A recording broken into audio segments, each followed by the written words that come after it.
Modelo, atriz, cantora, Bond Girl, e tudo em seus próprios termos. Muitos inspiraram, mas poucos podem rivalizar com a grandeza feroz deste ícone dos anos 80. Grace Jones foi uma das artistas mais inesquecíveis a emergir da cena disco hedonista do Estúdio 54 em Nova York no final dos anos 70. Quer saber a história completíssima da artista Grace Jones? Então continue assistindo esse vídeo, mas antes, prazer, meu nome é José Heitor. Essa é mais uma quarta-feira, mais um vídeo da nossa semana efêmera aqui pra vocês, nessa semana de vídeos todos os dias. Antes de continuar esse vídeo, não se esqueçam, se inscrevam no canal, deixem seu like, que é muito importante pro meu trabalho. Comenta aqui embaixo o que vocês acharam da história da Grace Jones. Vou deixar minhas redes sociais aqui pra vocês darem uma olhada. E agora, bora pro vídeo de hoje.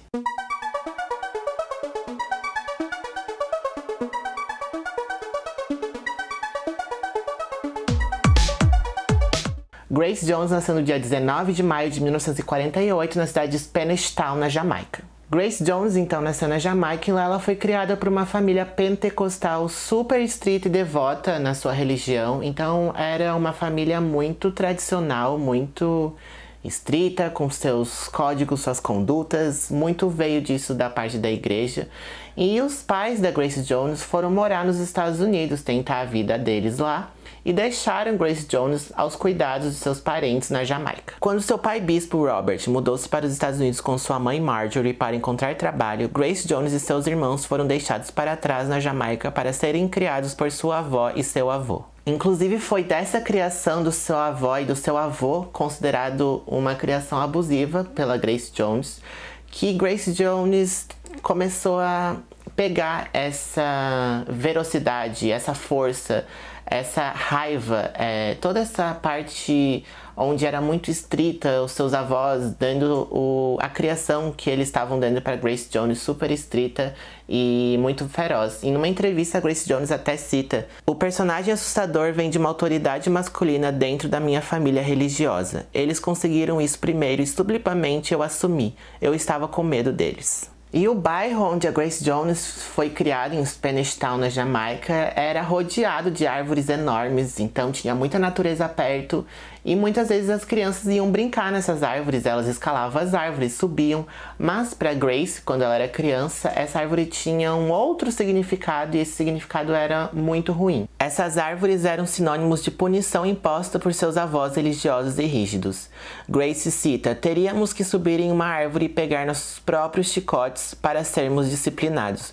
Quando você tinha que escolher seu próprio chicote, você sabia que ia cair." Inclusive, eu pesquisei sobre essa disciplina. É muito comum na Jamaica, pelo menos na época era muito comum, que as crianças fossem disciplinadas dessa forma nas famílias que viviam na Jamaica. Aos 13 anos, Grace finalmente vai morar com seus pais em Syracuse, em Nova York. Então, Grace Jones vai para os Estados Unidos aos 13 anos, mas após 2 anos morando com eles, ela se rebela e ela vai se tornar uma dançarina aos 15 anos, antes de estudar teatro. Aos 18 anos, ela chamou a atenção de uma olheira modelo e assinou contrato com uma agência de Nova York. Eles tiveram problemas para me agendar, no entanto, ela lembrou, eu parecia muito mais esquisita do que agora. Então a Grace Jones assinou seu primeiro contrato com a Wilhelmina Modeling Agency, é uma das principais agências de modelo dos Estados Unidos. E então a Grace assinou esse contrato com 18 anos e desde o início ela era considerada uma mulher exótica, uma modelo exótica, todo mundo queria fotografar com ela.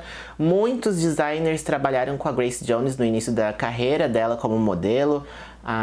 Saint Laurent, Azedine Alaia, Kenzo Takada. Então, muitos estilistas pegaram dessa mulher exótica da época dos anos 70. Ela chegou a morar em Paris, onde ela fez muitos trabalhos como modelo lá. Em seu livro de 2015, I Will Never Write My Memoirs, Grace Jones se lembra de ter sido confrontada por um racismo flagrante quando chegou à capital francesa. Um agente importante disse a ela que vender uma modelo negra em Paris é como tentar vender um carro velho que ninguém quer comprar.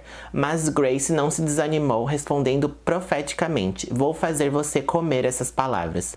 Para aquela época dos anos 70, Grace Jones era considerada uma modelo andrógina, membros largos, corpo alto, muito alto, pele negra. Então as pessoas naquela época achavam que ela era exótica, andrógina, E nisso ela até cita numa entrevista que ela estava no tempo certo para conseguir a carreira de modelo que ela conseguiu. Inclusive, em poucos meses ela já estava em 4 capas de revistas internacionais. Grace Jones se tornou parte da elite da moda da cidade, atingindo a cidade com amigos como Karl Lagerfeld e a modelo Patty Cleveland.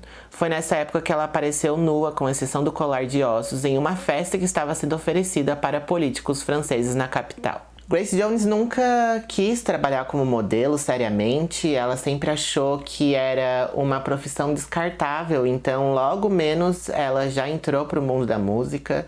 Desde sempre ela sabia que gostava de cantar, que queria cantar, e nisso ela fugiu um pouquinho da carreira de modelo e se jogou na carreira musical. Seu cover para a música La Vie en Rose, de Edith Piaf, se tornou um grande sucesso na Europa continental em 1977. Logo depois, uma versão remixada de seu single de estreia de 1975, I Need a Man, alcançou o primeiro lugar na parada de dança da Billboard, consolidando sua popularidade na cena LGBT da época. Seu álbum de estreia foi chamado de Portfólio e tinha uma música chamada Tomorrow, de um musical Annie. Então, Grace Jones começou a sua carreira como cantora, foi um enorme sucesso, principalmente nas baladas, no cenário underground. Então, ela conseguiu também se consolidar como uma cantora nas paradas norte-americanas. Mais 3 álbuns abriram caminho para o clássico Night Clubbing de 1981, apresentando uma das canções mais sugestivas da época, Pull Up to the Bumper. O álbum completou sua evolução de disco para uma fusão de funk, reggae e rock new wave. Ela obteve o top 40 das entradas musicais do Reino Unido com Pull Up to the Bumper, I've Seen the Face Before, Private Life, Slave to the Rhythm and I'm Not Perfect. Seus álbuns mais populares incluem Warm Leatherette, de 1980, Night Clubbing, de 1981 e Slave to the Rhythm, de 1985.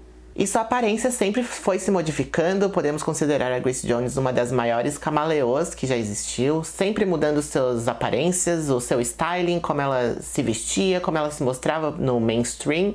E nisso também, muito disso vem por conta do seu amante chamado Jean-Paul Gaultier. Ele era um ilustrador parisiense da França. Nascido e criado em Paris, Gaultier formou-se ilustrador e trabalhou com publicidade. Ele ganhou destaque quando o editor da American Esquire lhe pediu para dirigir a arte de edição do 35º aniversário da revista.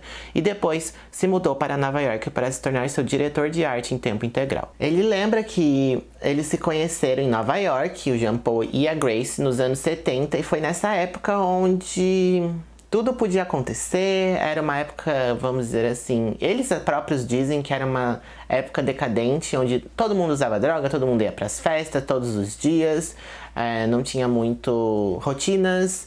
Então foi nesse momento que os dois se conheceram, e ele até fala que foi um relacionamento muito difícil, mas que os dois aprenderam muito um com o outro, se divertiram muito um com o outro. Foi um período de decadência, lembrou ele. As pessoas ainda usavam muitas drogas e eu tinha trabalhado tanto por tanto tempo e ela me fez parte do seu estilo de vida. Me fez sair para dançar no Estúdio 54.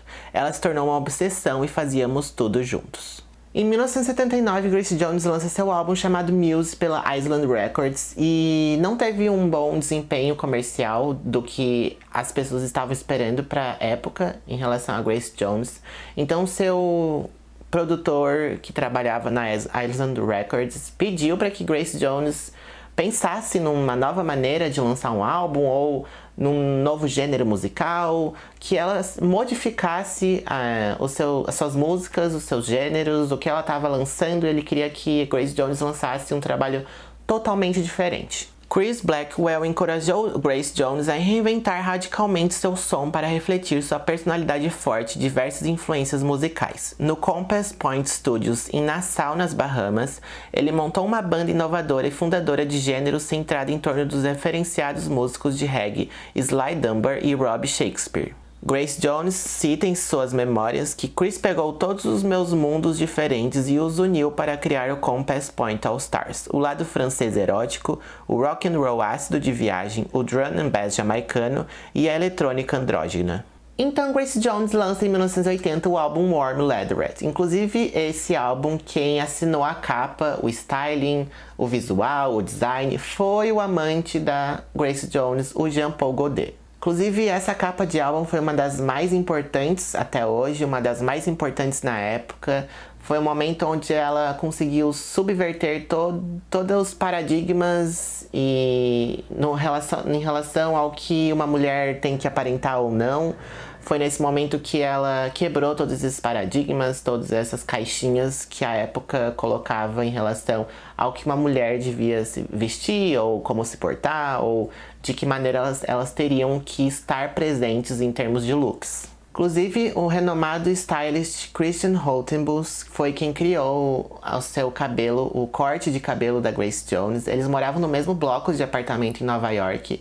E durante uma madrugada, Grace Jones gritou pela janela pelo stylist, o Christian, pedindo para que ele cortasse o cabelo dela. Sob a direção de Jean Paul Gaultier, Grace Jones se tornou uma estrela. Pode-se dizer igualmente que ele não poderia ter alcançado o status que alcançou sem ela.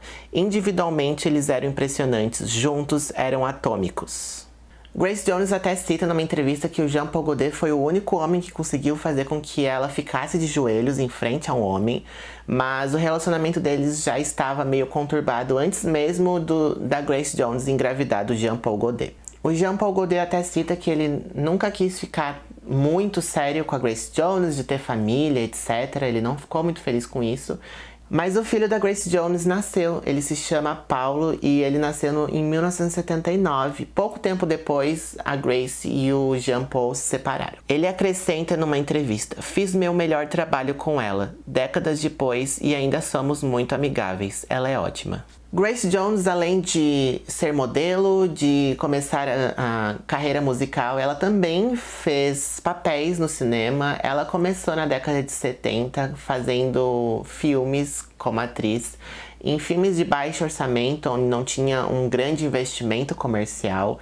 Foi só em 1984 que ela estreou realmente como uma atriz em um filme de grande orçamento. Em 1984, ela fez sua primeira aparição no mainstream como Zula, no filme de ação de fantasia Conan the Destroyer, ao lado de Arnold Schwarzenegger e Sarah Douglas. E posteriormente, em 1985, ela aparece no filme 007, A View to Kill, e ela faz o papel da Mayday. Em 1986, ela interpretou uma vampira em Vamp, atuou e contribuiu com uma canção para o filme de Ed Murphy de 1992, Boomerang, e apareceu ao lado de Tim Curry no filme de 2001, Wolf Girl.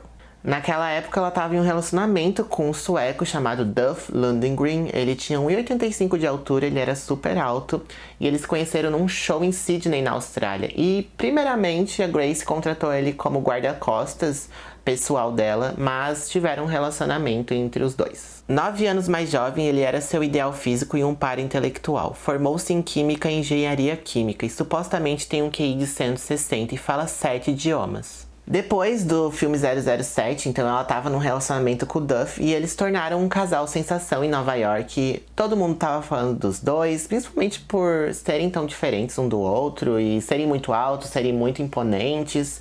E inclusive Andy Warhol chamou o casal de fabulosos e o Helmut Newton fotografou aquela fotografia icônica que eles tiraram nus, fazendo alusão a Adão e Eva na Playboy. "Tenho relacionamentos terríveis por causa do meu temperamento", admitiu Grace Jones mais tarde. "Alguns homens realmente querem me matar porque acham que eu tenho mais coragem do que eles.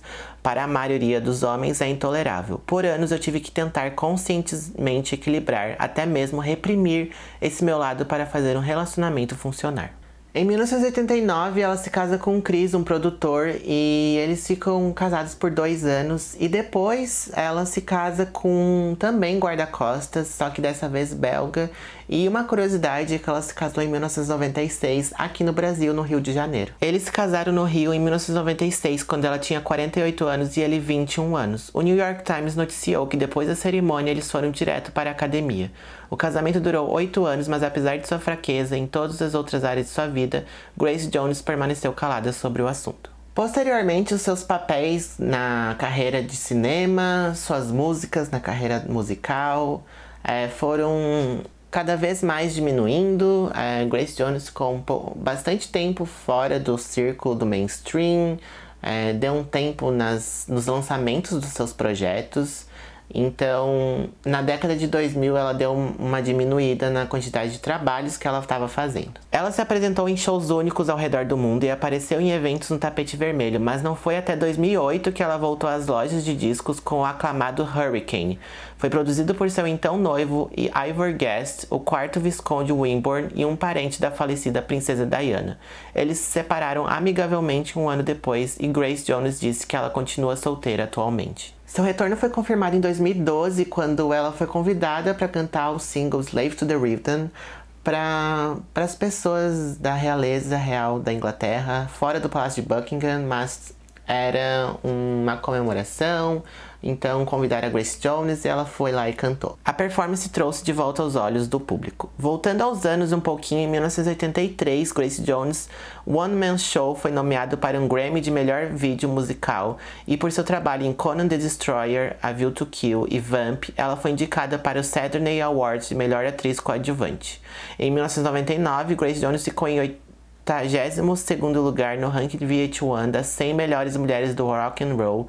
E em 2008 ela foi homenageada com o prêmio Key Idol. Encontrei algumas curiosidades da Grace Jones para passar para vocês que eu não conhecia. Grace Jones e Andy Warhol eram muito amigos próximos, confidentes na década de 1970, na década de 1980, todo aquele cenário de Nova York, Estúdio 54, muitas pessoas próximas dos círculos, muitos artistas próximos um do outro, e a Grace Jones e o Andy Warhol eram também muito amigos. Grace Jones sempre foi muito radical nas suas performances, sempre imponente, sempre fazendo o que ela tinha vontade de fazer nos palcos. E em 1998, a Walt Disney, o parque temático da Disney, convidou a Grace Jones para fazer uma apresentação em 1998.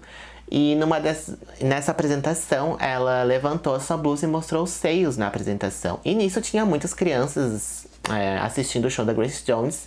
E nisso a Grace Jones foi proibida de entrar nos parques temáticos da Disney para sempre. Em seu livro I'll Never Write My Memoir, Jones conta que Lady Gaga entrou em contato com ela para uma colaboração, mas a artista declinou o convite. Preciso não apenas gostar do que você faz, mas ser inspirada pelo que você faz. E eu não me senti inspirada. Desde o começo, quando eu a conheci, achei ela muito afetada. Pensei que ela ainda estava procurando por si mesma. Hoje Grace Jones mora no sudoeste de Londres e ela tem um hobby agora, um novo projeto de vida. Ela tem uma neta e essa neta é muito importante para ela. Ela se chama Athena e a Grace Jones é super próxima da neta. A neta é filha do seu filho, Paulo, que hoje é músico com uma dançarina. Então, hoje a Grace Jones tem uma neta chamada Athena. Falando um pouco de sua atitude como mulher, Grace Jones complementa em uma entrevista. É muito mais emocionante ser a vilã e muito mais eu. Acho que o lado masculino é um pouco mais forte em mim e tenho que diminuir o tom às vezes. Não sou uma mulher normal, com certeza. E é assim que eu encerro esse vídeo. Espero muito que vocês tenham gostado do vídeo de hoje, na nossa semana efêmera sobre a Grace Jones. Fico muito feliz de ter trazido ela aqui pro canal. Amanhã tem vídeo novo. Antes de mais nada, se inscrevam, deixem seu like, muito importante pra mim, pro meu trabalho. Comenta aqui embaixo o que vocês acharam do vídeo de hoje, quem que vocês querem que eu traga aqui pro canal. Eu tô muito feliz de estar fazendo a Semana Efêmera, recebendo todo o carinho de vocês. Assim a gente vai crescendo, eu vou crescendo, melhorando cada dia mais. Vou deixar minhas redes sociais aqui pra vocês darem uma olhada também. E um beijo, e amanhã tem mais vídeos.